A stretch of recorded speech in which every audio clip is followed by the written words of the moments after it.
Hello. Hello. Hey, can you hear me? I can hear you. Nice. How's it going? Doing well. How you been? Good, good. We are isolating here. My son got tested positive today, so Oh, no symptoms, I hope. no, he's just normal, which is Okay. crazy. That's good. Yeah. So we're hunkering down. But it works out well that the school just called and left a pre-recorded message for everybody that they're going remote tomorrow through Tuesday. So he won't miss that much. Well, that's good. We're gonna get started in like 2 seconds. Okay. Hey Becky. Hello, everybody. But we're super excited. I don't know what's going on with my volume. Oh, there it goes. We'll wait for people to come from their commutes or living room to computer area. All right. So, hey, Nikki. Hi. Hello. We're going to get started in a sec here. Looks like a disaster behind me. Sorry about that. That's okay. That's why I have the camera facing this way, because if I turn it around, it'd be worse. You have a nice like plant back there. Is that real? Yeah, it's an aloe plant. All the tips are missing from my cat having a buffet on it, though. Is that dangerous for the cat? No, aloe's fine to eat. Oh, interesting. We had one of those when I was growing up, but that was probably the last time I had an aloe plant around. Yeah, they're really easy, so it works. People say that, and I killed like just about everything. So, Oh, really? but we do have some plants, and then we got we were getting these like little gnats, or I don't really know what they are, and we couldn't get rid of them with like various sprays. So we got these other plants that go just outside the door, and they kind of look like little mini pine trees, and they'll stay small because they're like in a bucket or whatever. But Patrick looked at it after he put it in there, and he was like, oh, it says this can get up to like 30 feet.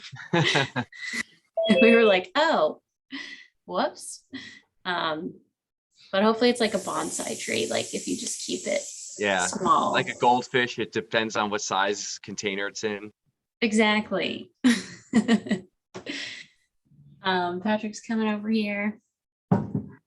Our kids are freshly in bed. Let me see. Man, one of these nights, this is just going to collapse under all of my muscle mass. I wouldn't know anything about that. Yeah, right, dude. Hey, welcome, Nice to meet man. you. I'm so glad you're here. I appreciate it. Thank you for having me.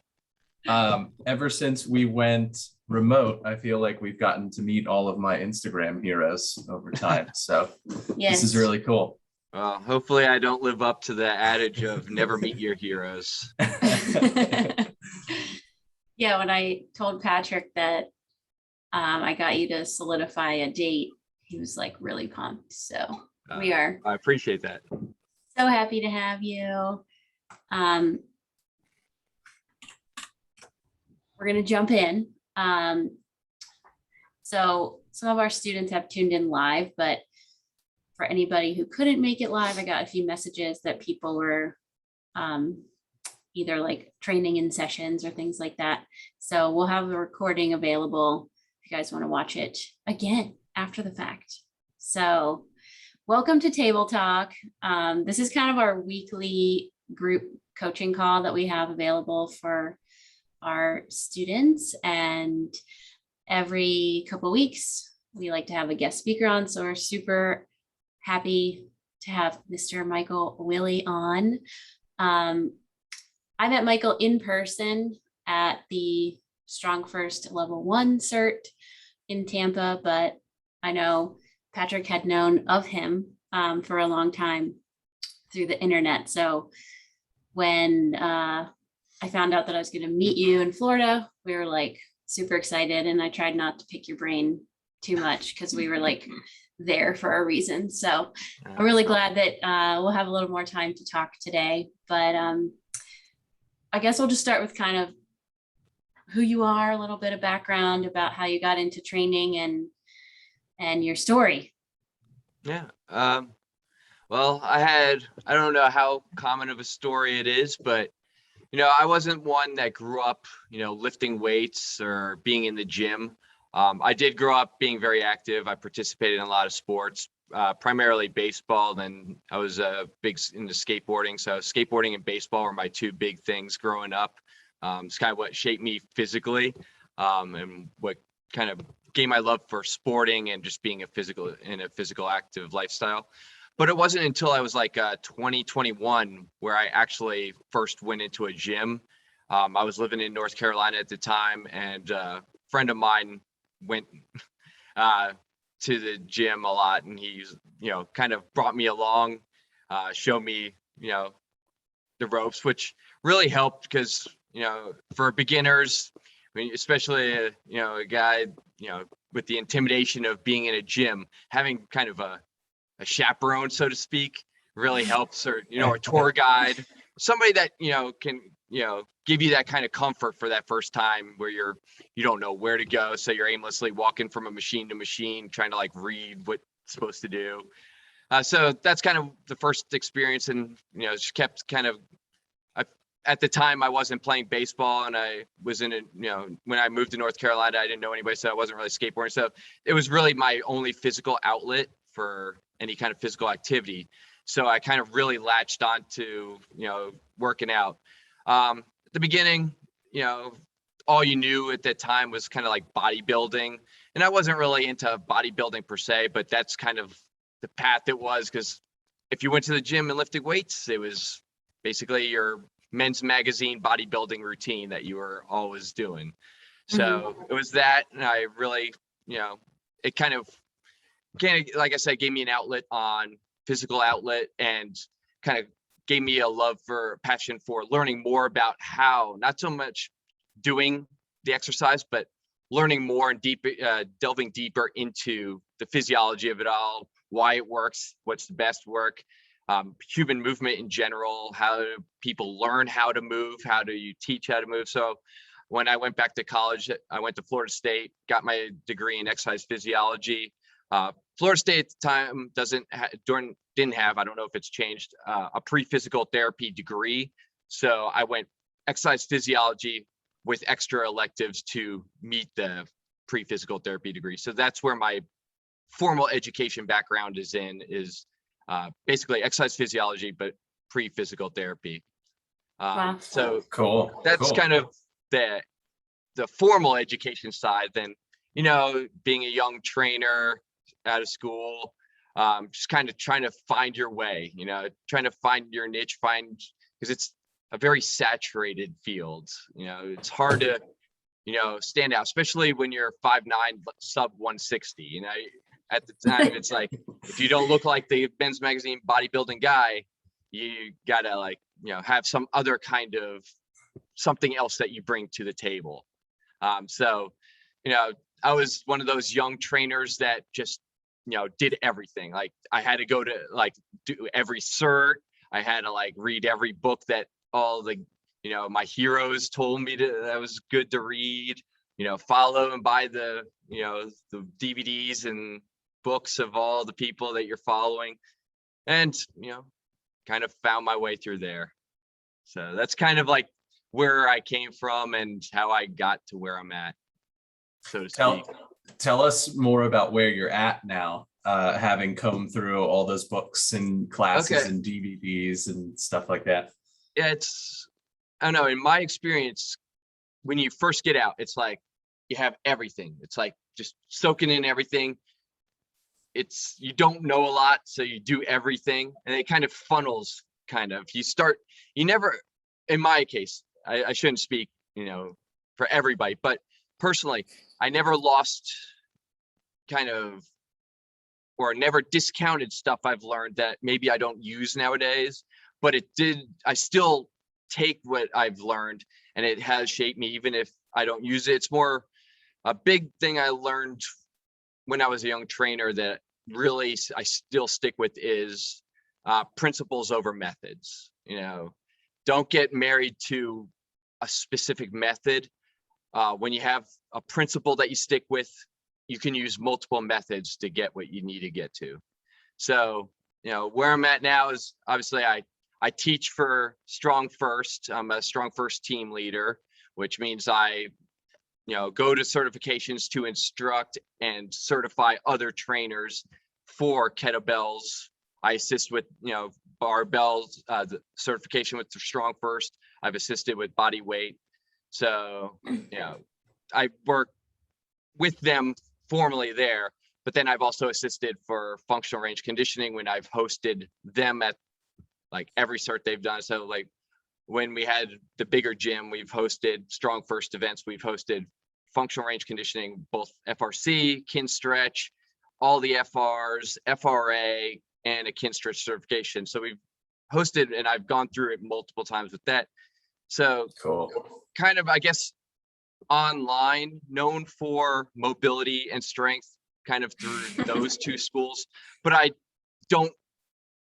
I'm not like blind to everything else. I do incorporate everything else. Like I said, I'm not so dogmatic with the methods. I much prefer the principles. So, other systems I don't discount. I actually use a lot incorporated in. So I feel like I've come to a comfortable place where I can kind of use the systems within my own means. So like I can blend systems where I don't dilute the system itself to make it work for what I need it to work for. So I have like the alphabet soup after my name. I don't tend to use them all because people don't care what those letters mean, as long as, they get what they need to get out of why they come to me. That's cool. Well, kind of what you said before, I'm just curious if you could expand on what some of these are. You said, and I think we really like this idea too of principles over methods, because you can take those principles. And I remember hearing Phil Scarito one weekend at a cert talk about how we were going to, go through the SFG1 and we were going to learn all this stuff about the kettlebell, but really what you were going to learn had nothing to do with the bell at all. And had everything to do with principles. So I'm just curious, like, what to you are the most important principles to get across to your students, and what do you think are the most valuable ones that apply kind of to any system? Well, first you have to not dictate your views of what their goals are, or more specifically, don't push what your goals are onto other people. First and foremost. So I think a lot of people, a lot of trainers kind of discount certain schools of thought because it doesn't fit with their view of what strong is, what fit is, what in shape is.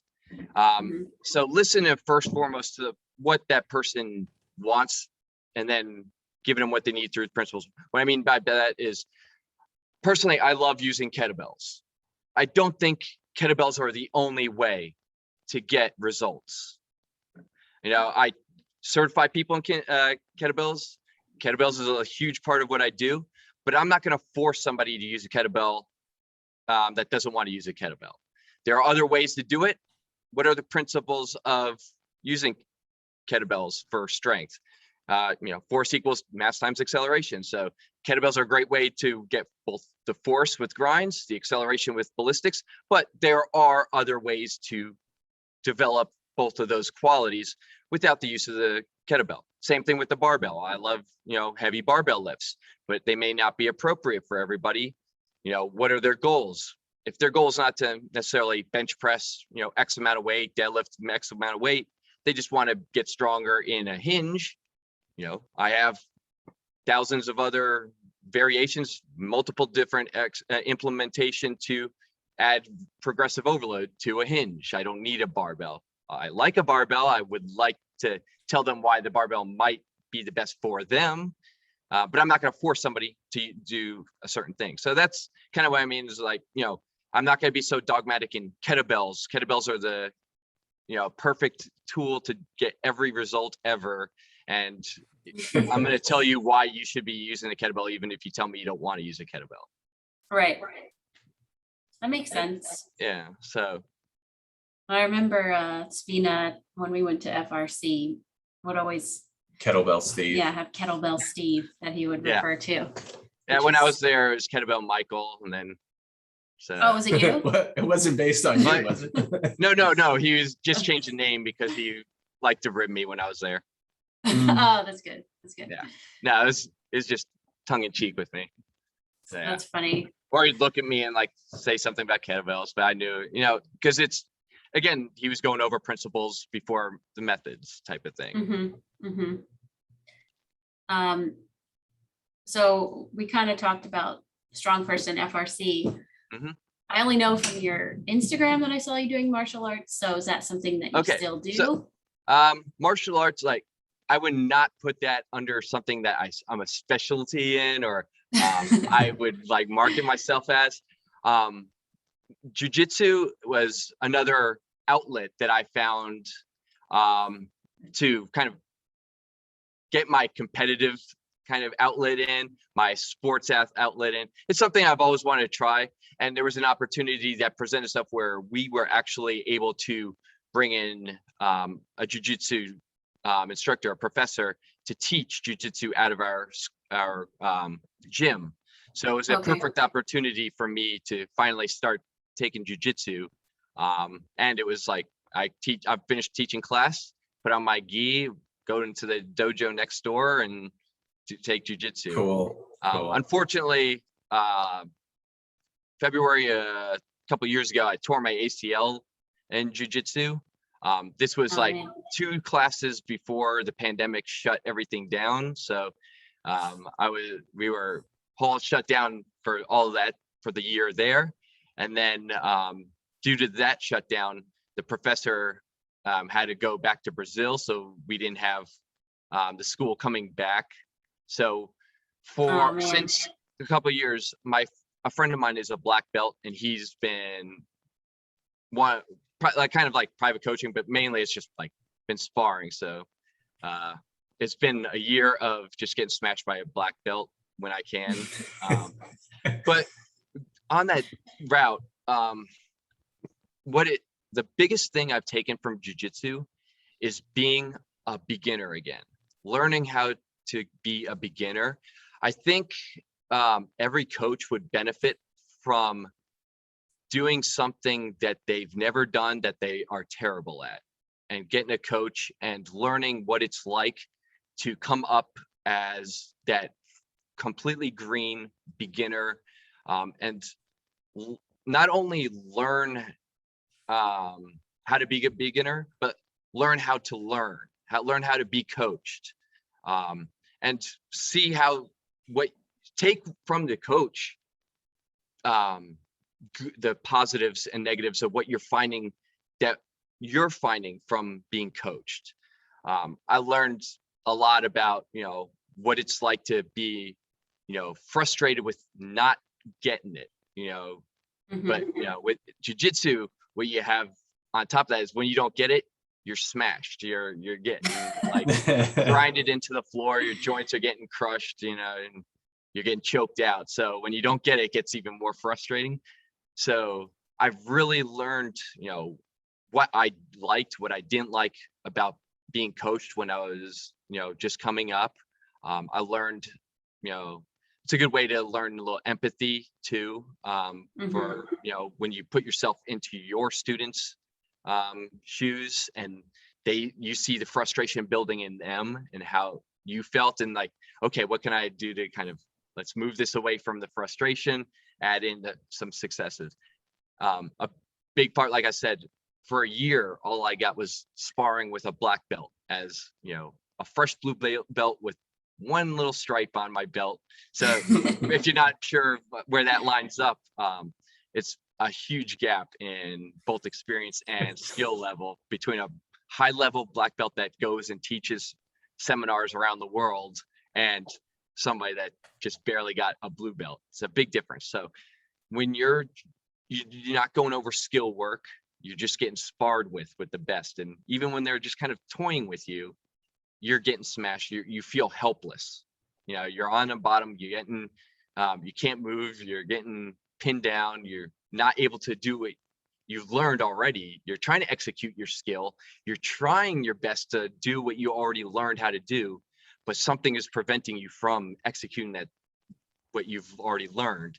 So dealing with the setbacks, the losses, and looking for those wins is a big thing. And I think, you know, as a coach, you know, a lot of coaches come up and they get into this industry. Maybe one, they played a sport and they liked that, and they, you know, they were good at something. So they wanted, I'm good at this, so I'm going to teach others to be good at it, without ever having that, you know, kind of setback or not being good at something.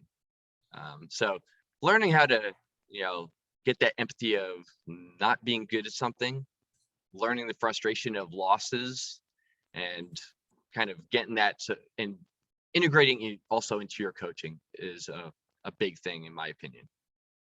So it sounds like you're suggesting we should head back to New York and spar with Anita and just have her kick our ass for like an hour. I mean, that's one Couple option. days. But like, you know, also, you know, learning, you know, also something I was gonna pick up is, you know, learning an instrument. You know, guitar is something I've always want to learn, you know, and, you know, get a coach, learn how to play a guitar, or, you know, piano, or there's, you know, tons of outlets to learn how, just something you've never done that you might have had interest for a long time that you will be terrible at. And just learn how to live with being terrible and love the process of becoming less terrible until finally you're maybe good. I feel like we can relate to that in terms of climbing. We joined our local climbing gym about a year ago. Oh yeah, good. We're still very bad. So I can relate to like just those feelings of frustration where, especially, and I don't know if this is similar in martial arts, from like the limited things I've read, one cool thing about jujitsu is like you don't always have to outweigh the person that you might be submitting. And it's like similar in climbing, where you see these like tiny women or even like kids that are 11 or 12, and they're just like crushing stuff you can't even get all four limbs like on you the can't wall even on. start it, and they're just like so yeah, I think that definitely helps. Yeah, that's also very humbling thing. So what it also kind of highlights is the power of skill.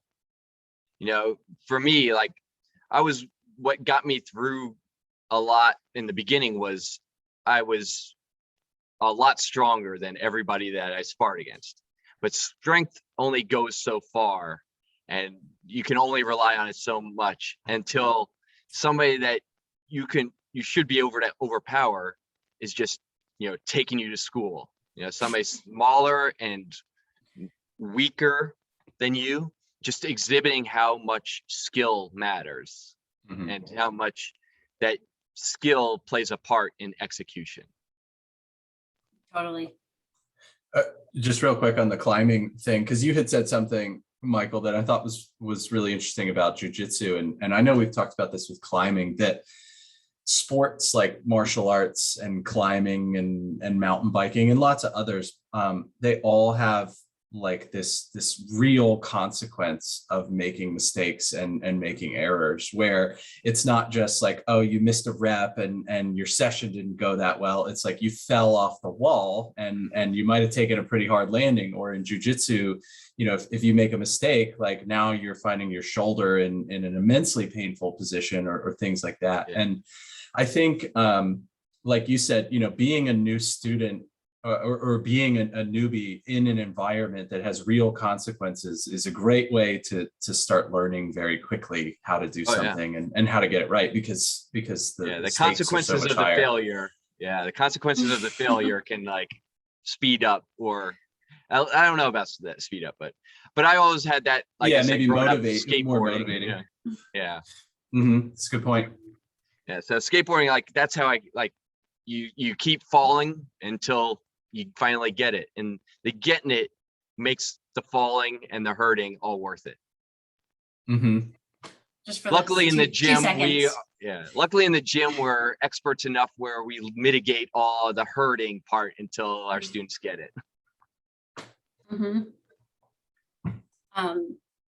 So like you've kind of entered a lot of different areas of practice. Do you have any kind of goals that you're working on, or what kind of interests you now in terms of your own training? Really, my biggest goals is to get back to being consistent. That's it. A good one. Really, like when we shut down for the pandemic, we went like virtual classes, and then that was like the only training I did was what I did on the virtual class call. And I kind of slipped into that, going back into the opening of the gyms. Still really don't have time for me, or I shouldn't say that. I'm kind of slipping into the kind of the pitfalls of what I tell my students is I'm not prioritizing the time from my own training. It's not that I don't have time. I'm not prioritizing the time. And Is that's it my your big gym, goal. Michael? Sorry to interrupt you. Is it your gym or in your business, or? It was, but I decided to kind of step back from ownership role from it. Now I'm kind of independent out of it, but I teach the class. I teach my kettlebell class and a kin stretch class, and I do my privates out of the gym still. Cool. Yeah, it's a good time to create that separation.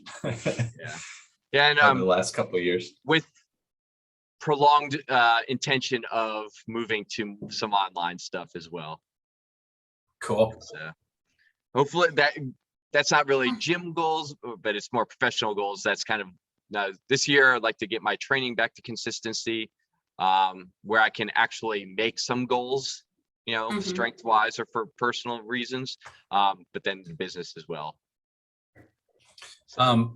On that note of consistency, I'm just curious, like we're talking to you, who is someone who's very accomplished in barbell training, body weight training, kettlebell, etc. For you, what in the context of right now, what does that consistency look like? Because I think sometimes people imagine that for you, like consistency is 6 days a week, maybe some of those are even two sessions a day. 6 days a week. Like, sorry. What does that sorry look to like speak over you? No, 6 days a week wasn't since I don't think I've done 6 days a week since college, but I would say 3 times a week is what I'm shooting for. Right now, cool. I'm doing 2 times a week for maybe 45 minutes. So that's what I'm getting right now is 45 minutes, 2 times a week. But then I also teach 2 kin stretch classes a week where it's teaching intensity is not the same, but at least I'm getting some movement in there as well. So 2 times a week is what I'm getting right now. I'd like to get it to 3 times where it's something planned. I'm not even on a program. It's just like, let me just practice my skills and maintain as much of the strength as I can during the duration. And then my plan is 3 times a week with an actual program. Cool. The program is yet to be determined because I don't have what goals I even want to get to. I kind of have the lifts that I always love doing that I'll probably start off just to, the more you like something, the more you're going to probably stay consistent with it. So I'll probably start with the fallbacks of, deadlift, pressing, and some pull-ups. So probably start there. That'll go pretty Dragon far, I think. pistols. Maybe. That's, I think that's not something sorry. I programmed though. So that's one of those things. It's the exhibition of all the work you already put in. That's not something you train for. So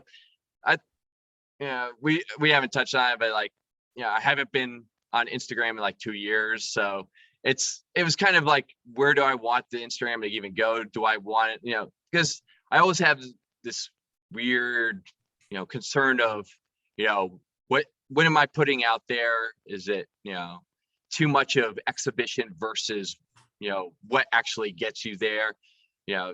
Feats of strength is cool. It gets the eyeballs, and it gets the more of the eyeballs, then they'll see your message. So trying to blend, both the message, more educational content versus the exhibition. So just to let people know that, this Dragon Pistol is something you do because of your training, not the training. Right. Yeah. I was going to say something and it flew away. Well, I was just going to say, when you said, like, once you get going, you'll probably focus on stuff that you like because you're more likely to do it. I think that is a critical principle that people really often overlook. Which is like we were talking about kettlebells before. It's like, if for whatever reason you think this sucks, like, you're not going to do it because you don't like it. So I think, finding something that you like doing is a really important thing in the grand goal of being more active and stuff like that. So I just think it's powerful for you to say that and everybody to hear that. And everyone loves kettlebells here, so we're good on that part. But yeah, absolutely. It's actually a discussion I've had with another trainer recently. He's complaining about, like, bad trainers and how come this bad trainer is so successful? Why are people so, they're not following what I'm telling them and it's the right thing, and they're going to this guy who's a doofus that, is just, doing whatever. And as a coach, it's important to realize, also what motivates people. Why are these coaches that you say is so bad being so successful with the people that are attracted to going and training there? And I think what we just discussed is the reason. It's fun. It's energetic. You can get good results on a poor program, but if you're consistent with it because you really enjoy it and you're motivated to do it and you're always showing up and you're excited and you're giving it your all when you're there, you're going to get results. And if you can also harness that and have a better program, better, methodology, better principles, then and take that and, feed that energy, feed that enthusiasm, make it exciting, make it something that people want to do. And that goes back to, don't force people to do something they're not going to do because they're, even if you think it's best for them and it's going to get them the best results, if they're not going to do it, guess what? They're not going to get results. So you have to kind of like feed that energy, feed it, give them what they want in the context of what they need. And don't shun people. Yeah, don't shun people and tell them they're wrong for wanting to do something. Steer them in the right way to how to get to that goal. I think like half the battle too is that they have to like you as a person. Oh yeah. Especially if it's one-on-one coaching, or if you're seeing them every week or every couple weeks, whatever it is. If they don't want to be around you, then that's going to be a big hurdle. So. Absolutely. That's somebody I really look up to is Mike Boyle. And what he says is, I hire trainers that are CFTs. They're certified, or CFPs, certified nice people. I think CNP, certified nice people. Beyond, I could teach you to be a good coach, but people need, if you're a coach and you're charging people to be with you for an hour, they better like being with you for an hour. Right. Totally. So if you're a coach and you teach big classes, people want to be in your class for an hour multiple times. If they don't like you, if they don't like the experience of being around you, they're not going to be around you. No matter Mhm. how knowledgeable you are, no matter how great you are at programming, you spent an hour doing this science-based programming. Who cares if they don't want to be around you or do your program? Yeah. Yeah, people skills is the number one. And going back to the bad trainers, people enjoy being around them. So That's true. I mean, we kind of both started in the corporate gym environment, if you will, like via Equinox, and you would see kind of things all over the map. And then I had worked in management there as well. And it was crazy because sometimes I would hire coaches that were amazing on paper. They had a master's degree and like all the things, and they would be terrible. And we would have to let them go, like, you know, Yeah, or in like 6 months to a year or something like your that. most productive trainer doesn't even write programs. Right. They're just like, I don't know, they show up and we have fun. yeah. So, you know, all that kind of goes into it for sure. Yeah, there's a definite art to coaching that goes beyond this exercise science. Mhm.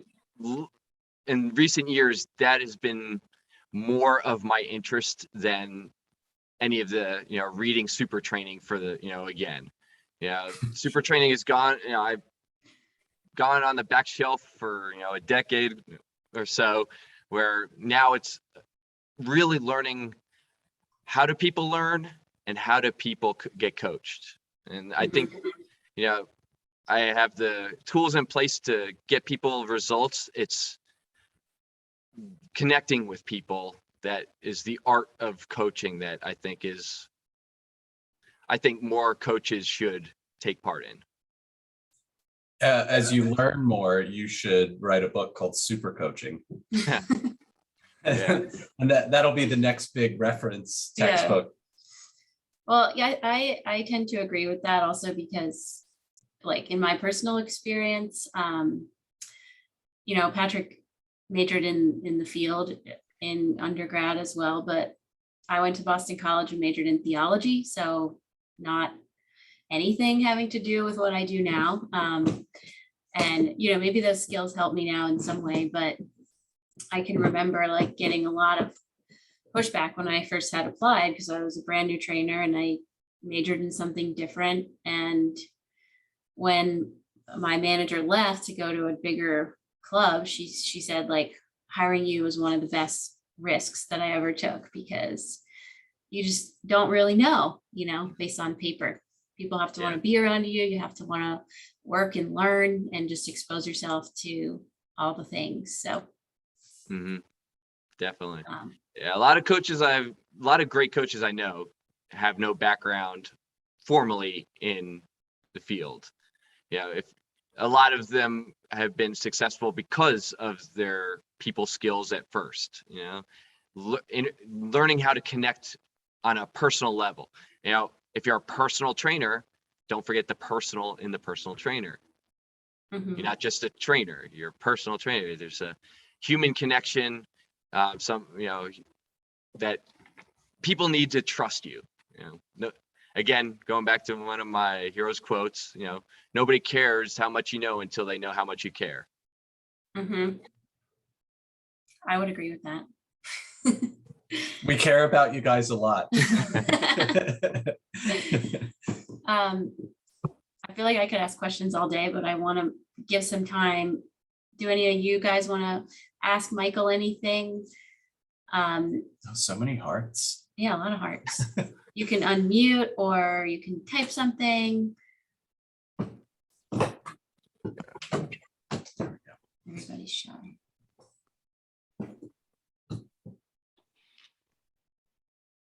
Can I start? Yeah, go ahead. Go. Okay, hi, I'm Becky Rocker. I live in Cleveland, Ohio, and Michael, I met you in Tampa as well as with Rachel when I got my level 1 certification. So this is awesome. And my first time I've been to Table Talk. I have young kids at home, so it's hard to meet this time, but I successfully got everyone in bed really quickly to make it here tonight, which is awesome. So Michael, my question to you is, when you first meet like a potential client, like what kinds of things do you talk about or what kind of assessments do you give? I'm just curious, like how you first, when you approach someone and you talk to them about likes, dislikes, skills, what's your mentality? It begins kind of informally, just getting to know somebody before we get into all the training. One, yeah, kind of an icebreaker. Two, finding something to connect with them. You got to find kind of their emotional buttons, so to speak. What brought them in?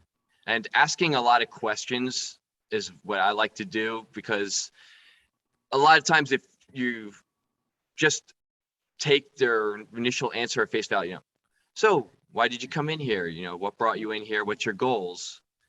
I want to, lose weight. Okay. Why do you want to lose weight? This, getting very specific with their goals. I want to get strong. Okay. What does strong mean to you?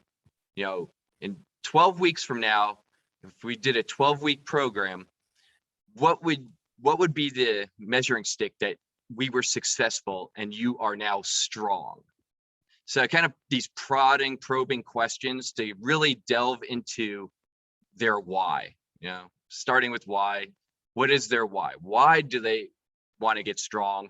What is their definition of strong? What is, because everybody has this different definition in their mind of what in shape is, especially like that nebulous in shape. Well, I just haven't worked out in a while. I just want to get in shape. Well, what does that mean to them? Yeah. Toned. Okay. What does toned mean to you? 12 weeks, we're successful. What is the measuring stick that you're using to say, okay, I am more toned now than I was before? And why is that important to you? Why do you need to get toned? So it's almost like this never ending string of questions, like follow-up questions. It's hard to say exactly what I ask them because I don't have their answers and I don't have the connection with them. But I'm always looking to find out their, the root of the goal and a clearly defined goal. So that's the big things beyond just trying to find a connection, because sometimes you could kind of get a sense if it's not going to work. And at my stage and where I am as a coach, I am completely okay with not being the coach that is going to get somebody to their goals. If I was a world's famous Italian chef and somebody wants Mexican food, I'm not going to take it personal if they don't want my Italian food and they wanted a burrito. I don't necessarily cook burritos, and I'm not going to take it personal and say, no, I can make the burrito. Just, trust me, I'll get you to. That's not necessarily what I do. I know my lane. I know my lane in the industry, and people that come to me kind of come to me because, the message I put out and the image I put out of myself, and they're kind of drawn to that already. So it's kind of, or it's word of mouth. Almost exclusive of my business has been word of mouth from, the mother brings her husband in, he starts training with me, then they bring their kid in, then they tell a friend of theirs they know. So a lot of my business has been word of mouth. And then, online, it's been people hitting me up, I really like what you do. So it's like, it's a little bit easier for me in the sense now, since, what I've already put out is kind of what I'm getting in. Mm-hmm. Before, when I first started and it was just, they filled out the questionnaire in the gym, and then the head trainer, doles it out to, okay, do you want this person? Then it's a little bit different then. And, you kind of know, like, if they're looking for something you don't do, I'm not going to change what I do to appease somebody. Like I said, going on to your question about assessments, then I don't do too many assessments on the first consultation, unless it's already somebody that already is, I've already talked to, that's ready to go. Then it's, some quick, either, quick screening, or if they want an in-depth screening assessment. So it's just depending on what they want. Usually, I go through, if you've gone through like cars with them, FRC stuff, basically joint rotations. In the warm up, I take them through an individual joint by joint warm up, range of motion. And I just use that as a screening tool. Okay, I need to work on this with them for their goals. So hopefully I didn't get too long-winded with it and I No. answered your question sufficiently. I don't want to, run the rest of the time. No, it's awesome. Thank you. Follow up. I think that was a great answer though. I mean, I would say ours is very similar. Like you said, it's about finding out what they want to do, why they want to do it. And then in terms of the more specific stuff, like figuring out if there's any glaring problems that are going to prevent them from, like you said, participating in what it is we do. I know for Rachel and I, we've really honed in on working with folks with kettlebells, and that's helped our business because it's like, some folks, maybe part of what they want to do is weight loss, but if we meet someone who's like, I've never trained ever before and I want to lose 50 pounds, we're like, we're not the right person for you, man. Like, it's just not really what we specialize in. So here's maybe somebody who could help you. And I think once you know that, for you, Becky, like that process just becomes much more clear and so much easier, because then the people, like Michael was saying, the people that you meet, they already know that they want to do what you're doing, which just makes that a million times easier. So it does take time. As a new coach, you kind of have to do the, well, I think it's also a very instructive path too. So the more different bodies and the different goals you start getting as a fresh coach, it really helps you learn where your passion lies as well. You'll find, like, when you start, you might think you want to train this type of person, but through coaching lots of different types of people, you may found, no, I actually don't really have a passion for training that. I like doing this. For a lot of, especially male young trainers, it's all, I'm going to coach athletes. I'm just going to, I was about to say a bunch of athletes, I'm going to, they're going to come to me and I'm going to have this sport specific stuff. And I've coached, different athletes of all levels. It's good. It's fun, but it's not necessarily where my passion lies. If they really have the passion for training, which a little secret with, professional athletes, they don't necessarily enjoy training any more than your average Joe. They do it because their job depends on it, but very rarely do I find some professional athlete that is enthusiastic. They're all about the training. There are some, but it's not everyone, like maybe a lot of people think. That's interesting. So, I like coaching people that like to be coached. I was going to say, my favorite student is someone who has like the readiness factor there. And I feel like for me, when I meet someone for the first time in person, or now we do a lot of stuff through Zoom and FaceTime, you can kind of get that vibe pretty quickly, like where is their readiness level. And I started training, I guess, around 2010 professionally. And I can remember back then just kind of wanting to take any student that would work with me. And now it's like, you kind of get that understanding of like, is this person actually ready to participate in some sort of structured training program right now? And if they're not, that's okay. And like, you don't have to take it personally. It doesn't mean you're a bad person or a bad coach, but everybody has their different places of where they are and what they're ready to do right now. So just kind of learning to toe that line, I guess. Maggie, were you gonna say something before? Oh, okay. Bummer. I thought she had unmuted for a second. Any other questions, guys, for Michael? I have a quick question about goals. And do you ever train somebody that, or someone has a certain goal, but then the goal changes? There's like sort of that self-discovery thing that happens. And how do you shift? And what's that like for you as, affecting the relationship. And I don't know, it's probably a nice thing that they have made some discovery and you can sort of shift into a different plan or. Yeah, absolutely. vibe. You know, as long as it doesn't hurt somebody else, like, I don't think there's a bad goal. There's no bad goals.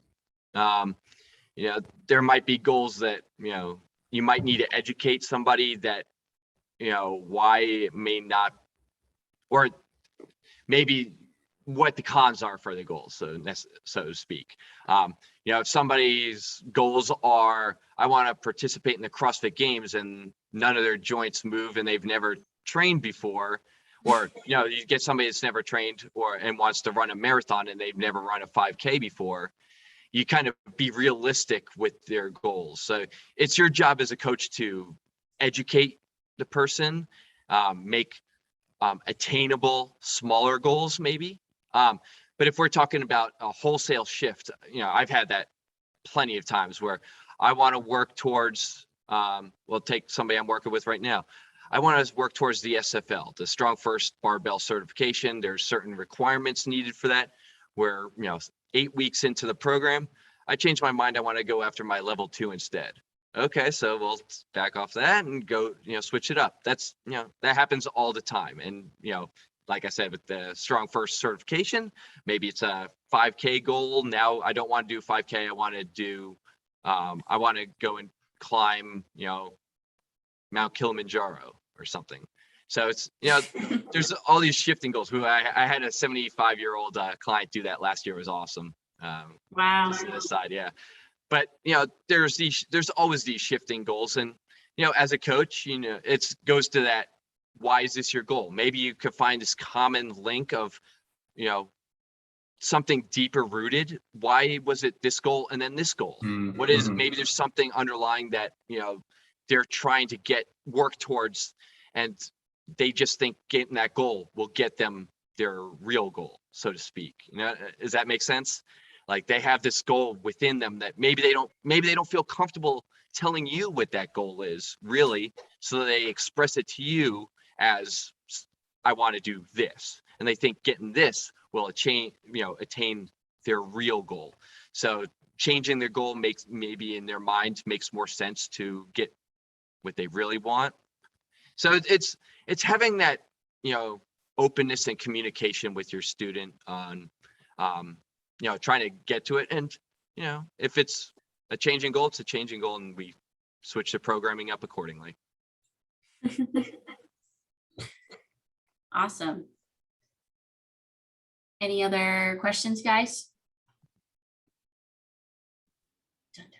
Yeah, I was just wondering if there's any like podcasts or books that you would recommend that you find interesting in the realm of training. In the realm of training. Now, are we We could do talking both. about, We could do both. are we talking about a coach or as just a layperson No. wanting to learn? I am a definite lay person. Different layperson. What specifically are you looking for in kind of exercise realm? I do a lot of like, I guess, you know, I do the kettlebell training Okay. with Rachel and Patrick. And I'm do a lot of running too. Okay. I'm getting back to the running train. Podcasts, I haven't listened to a lot of podcasts recently. Personally, on my downtime, like we talked about in the back end, like there was a point in my career where I consumed as much educational content as I can.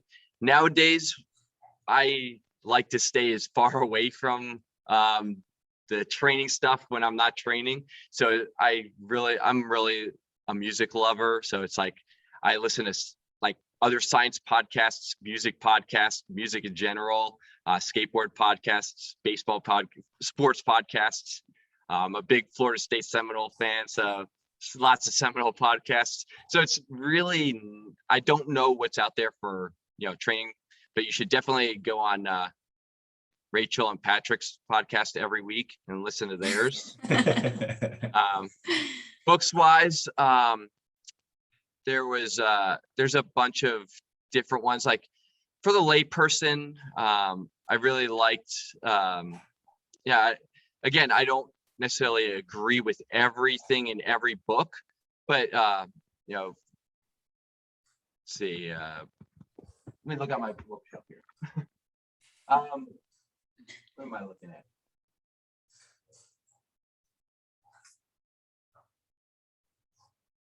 Oh, she's eating. Trying to think of Greg Cook has a good one that came out a long time ago that I really liked.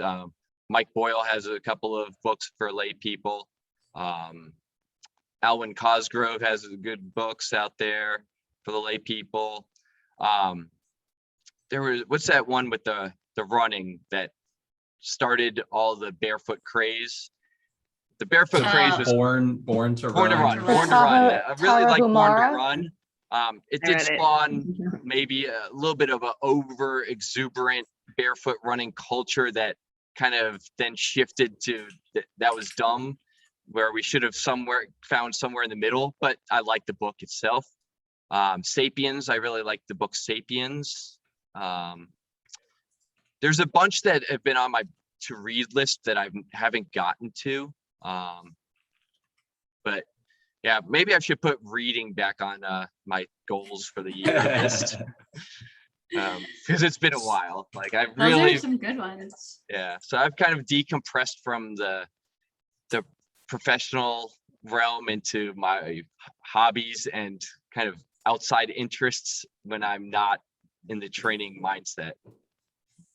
I think that's actually really valuable advice for whatever everyone's profession is here. Like, Yeah. I think it's very easy to get caught up, because there's so much stuff out there. When you have time off, you're like, let me go. Like if I'm a fraught, it might be, let me go listen to these podcasts about education or things, teaching kids and stuff like that. But then your brain is just constantly under that onslaught of the same theme all the time. So that's cool to hear. Yeah, talking to like any of your students and your clients and asking them, whatever their profession is, say they're accountant. Okay, what accounting podcast do you always listen to when you go home? If they're like a financial advisor, hey, what financial advisor podcasts and books do you read on your free time? I think in the industry, it's a good thing because there is so much out there in this industry that people should be educated. But I think there's also this race to show how much of the books you're reading or the podcasts you're listening to, like everybody, like especially in certain circles, like in the fitness industry, it's very cliquey, maybe the wrong word, but there's certain circles and teams, or I don't know, let's just say cliques, that everybody reads the same books, and you're showing that, hey, I'm reading those books too. And here somebody that you like put out the reading list that they suggest, and oh, everybody's got to read it, and then they show that they read it. And so for me, it's I'm kind of I enjoy reading it, but also going back to what we were talking about earlier, kind of my interests now are more on the teaching side. So I've been reading a lot more about how we learn and teaching. So I'm reading a lot of books about motor learning, coaching in general. If you look at like just in the education teaching books and like learning how teachers teach basic stuff, big thing that I was on a while ago was like reading a lot on the learning systems. And it, to a surprise of a lot of people, that learning styles is actually a myth, and there are no learning styles. So kind of tailoring your coaching to the best of your ability that people learn has been an interest of mine as well. So kind of outside, but kind of on that outset of it's still I find it applicable to what I do, but it's not the next training book. I've read a lot of training books. I've read I know the science, and every training book kind of like presents it in a new package kind of thing. Every now and then you get something novel and really eye-opening, or, you know, they package it, but that package makes you understand it so much more. So, you know, Right. there is a big power in continuing to learn, because, you know, somebody's system may take what's already known, but put it in a more clearly defined system, or explain it in a way that makes you understand it better. Mhm. I think we can relate to just like having a different outlet.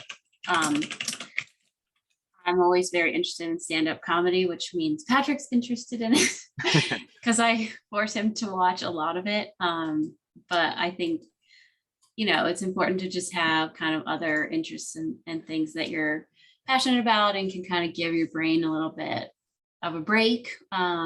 And I feel like laughing is always really good medicine, at least for me. So I want to share on this passion of Rachel's that so for Christmas she booked an appointment time for me at this place called Sauna House, and you go and you sit in the sauna and then you hit the cold plunge, and which is terrible, and you go back and forth and blah blah blah, and it was awesome. But I used to sit in the sauna daily when I was working in city. So I said to Rachel, like, bring a book. It's the best thing to sit and just read. So she brings Jerry Seinfeld's like entire history of all his jokes, and she just starts reading it and cracking up. And she's like, I think I picked the totally wrong book to bring here, because I'm just going to be laughing and disturbing everyone the whole time. 5 minutes So, in, I don't I think was you like, ended up reading very much. this was but- the wrong decision, but I had a Yeah. great time. I'm Yeah. gonna put this off to the side. I'm gonna relax now. I'll link that book in the chat actually, because it's pretty Read funny. this. It's very important. Yeah, for your as a development, trainer, guys. it's okay to have interests outside of training. Yeah. You know, and I think that goes a long way in that interpersonal relationship with your student. Like, if all you have to talk about is training and you can't carry a insightful conversation about anything else, then that it's limiting. And Yeah. you know, it's kind of boring. Totally. I get bored. I don't want to talk about training every time somebody talks to me. right. No. Yeah. Podcast with notwithstanding. I don't get me wrong. I love talking about training, but it's not the only thing I want to talk about. My final question is, what is your favorite type of like treat that you like to indulge in? I'm a huge sweet tooth for baked goods. Like candy, I don't care. I'm not big into chocolate, but you get me to an Italian bakery and I'll go to town. Nice. Yeah. Luckily, like, we didn't get to go there because we went to lunch elsewhere, but just down the street from the gym that we were at the SFG is a great Italian market that's been there forever. That has a great bakery. I love getting in there whenever I can. Oh, wow. Well, hopefully they'll invite us back next year and we can Talk to try Doc it. early. Talk to Doc early. Yeah. We don't have the dates, but it's going to be around the same time. Okay. Awesome. So much fun. I'm going to get one picture of the screen real fast. Everyone put your faces up. Yeah. All right. Yeah, it's good. There's Amy. All right. All right. 1, 2, 3. Awesome. Well, this was so great. Thank you so much for your time, Michael. Thank you, guys. Thank you all for coming in and joining in on the call. Thank you You're so the man. much. This was just awesome. Thank you guys, Thank you. all of you. Thank you. I hope you find a new jujitsu school. Yeah, I've been looking at it's hard to justify the cost when it's like I can only make 1 or 2 classes a week. So I got my friend who'll continue to smash me, and then I'll find somebody, some class. That's awesome. Well, if you ever come back to social media, we'll be following your journey. I keep telling people I plan on it, but I have to have a plan for it first. Okay. Maybe I should just like start randomly throwing stuff up that it makes no sense. You should just no put plans. Italian baked goods up there. Oh yeah, that'd be the great welcome back post to just be like Yeah. me eating Italian cookies. Yeah, that'd be great. All right, guys. Thank you so much. Oh, hang on. Nikki was asking if you'll be in Chicago in April.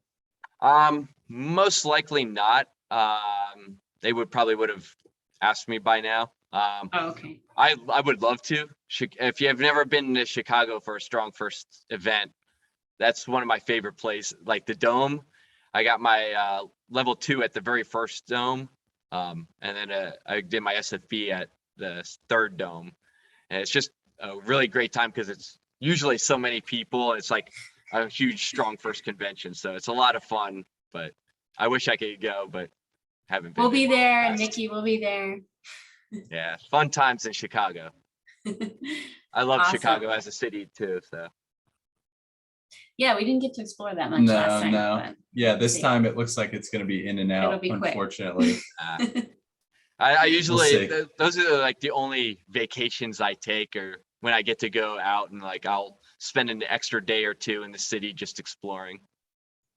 Yeah, that's cool. That's the way to do it.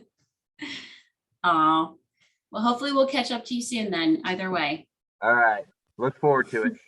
Thank you, everybody. Bye. Bye. Bye, guys.